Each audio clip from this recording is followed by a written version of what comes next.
समांतर श्रेणी यानी अर्थमेटिक प्रोग्रेस, इनके पदों का क्रम इस तरह से होता है T1, T2, T3, T4, T5 और लास्ट पद होता है Tn। ये T1, T2, T3 जितने भी पद होते हैं, इन पदों के बीच में का अंतर ये समान होता है, इसलिए इसे समांतर श्रेणी कहा जाता है। इसे और स्पष्ट करने के लिए हम एक उदाहरण लेते हैं। उदाहरण देखिए 2, 5, 8, 11 और 14।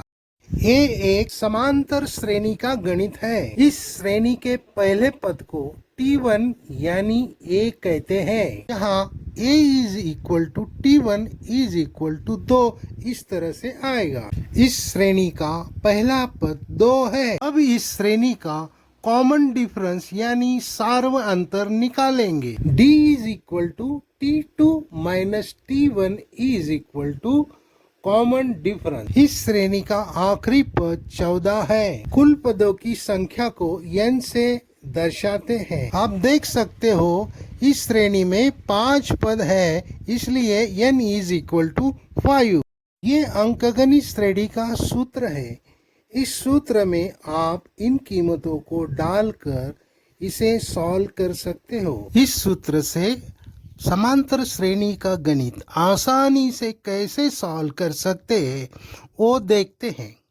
तो देखो यहाँ पर ये गणित दिया है 3, 6, 9 डैश डैश T10।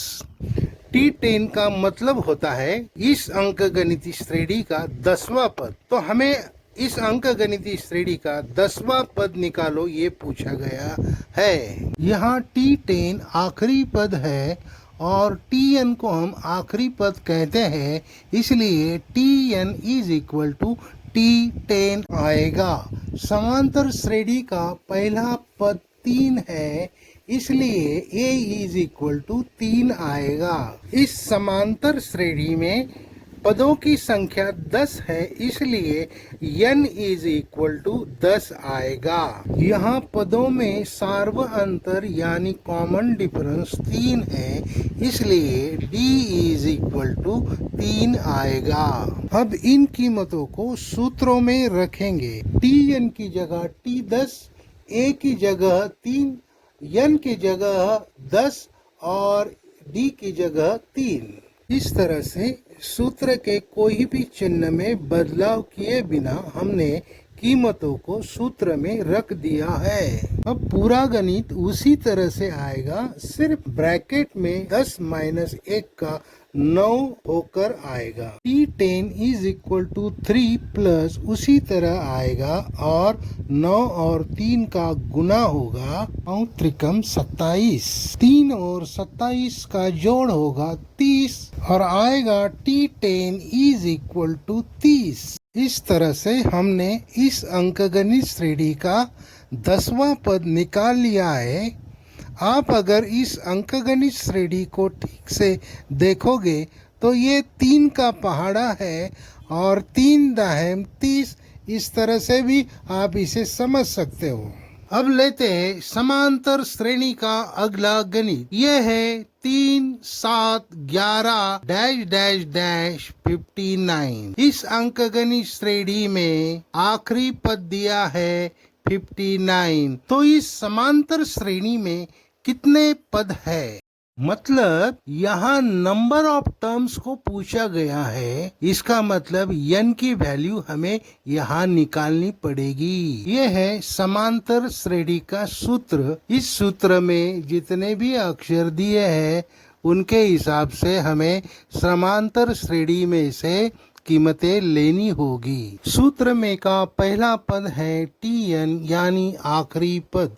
यहाँ आखिरी पद Tn इज इक्वल टू 59 होगा। पहला पद यानी ये 3 होगा।